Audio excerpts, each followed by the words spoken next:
Back on Fox Island. Well, remember a beautiful time at Fox Island.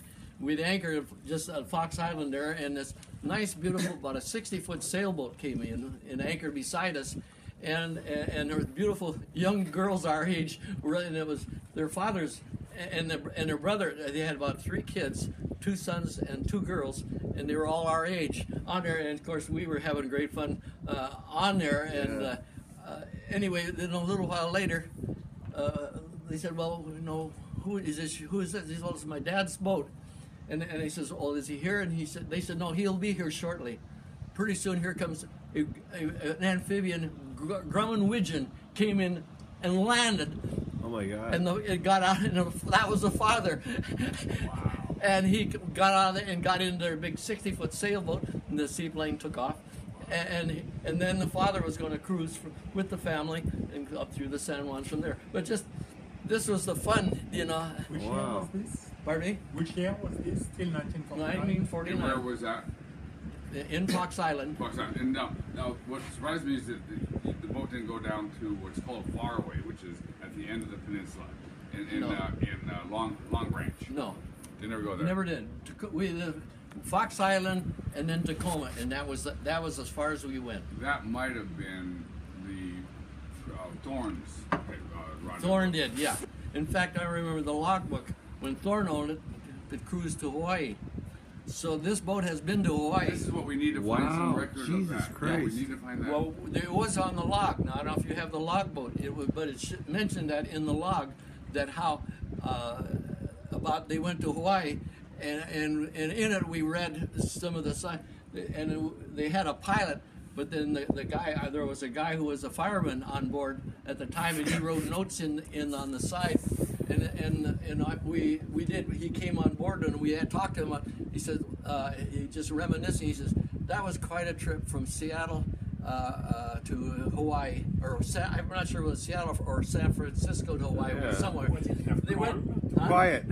He went anyway, and they said, "Well, that's a pretty long trip." He said, "Well, we worked through. I was kind of worried there for a while, but there was so much booze on board that all we had to do was turn around and we find the bottles."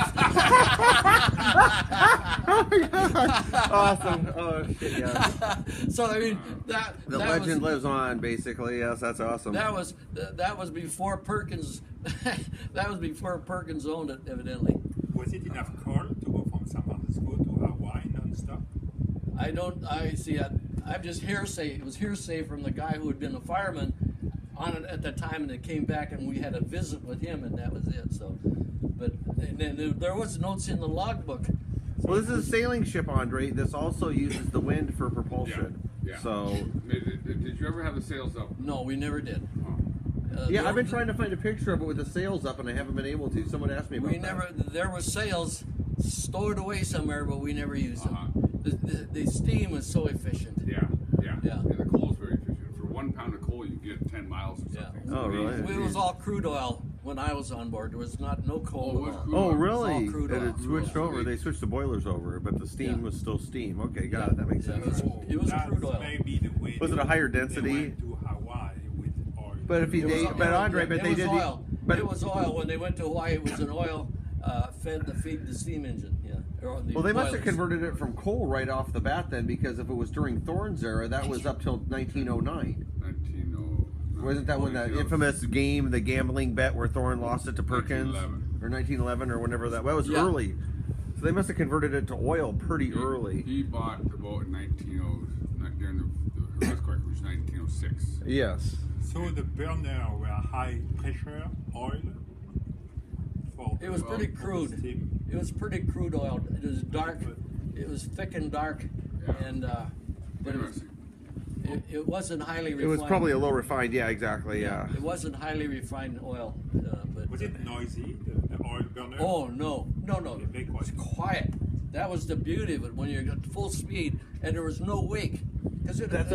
No wake on this boat. No wake at all. No wake. Christian, we brought it up from Gig Harbor. He had it going with one of the diesels going 12.5 knots, and it was just, I call it wet ice on wet ice. It just slides across the water. It just glides. The beauty of it was the sound. All you hear was the quiet. It was, and that was so neat. And then all these other yachts out there. The oil steam would be really quiet. All these other yachts, noisy boats. This thing was so quiet. Triple expansion piston. Steam piston. So Steam piston. Okay, so. I got down in the engine room. You see Unlike the cigarette boat that we're listening to now, that's not that quiet, which is like obnoxious. Contrast. They gave me the details on that triple expansion steam engine. The little dinky thing's this big, triple expansion. It's just a miniature version of the triple expansion steam engines that were in the Liberty ships, the big Liberty freighters, and it was a beautiful piece of machinery. Beautiful. So the military put it there, the Navy.